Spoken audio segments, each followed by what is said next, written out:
Car కాని car. అమ్మా పక్కింటికి వెళ్ళి పంచదార తెమ్మన్నావుగా, ఆంటీ లేదని చెప్పారు. ఏమైందంట? పంచదార అడిగితే ఉంచుకుని కూడా లేదని చెప్పిందంట. ఏమైందంట? పంచదార అడిగితే చంప పగిలిద్దందంట. ఏమైందంట? పంచదార అడిగితే చెప్పెట్టి కుక్కని కొట్టినట్టు కొట్టారంట.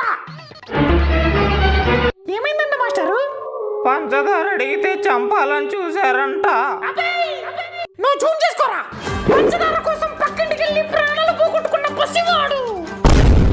ఆ పసివాడు కోసం 2 నిమిషాలు మౌనం పాటిద్దాం.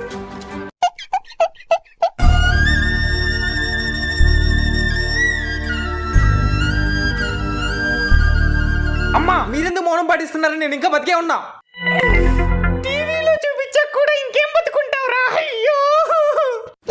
ఈ వీడియో నచ్చితే ప్లీజ్ సబ్స్క్రైబ్.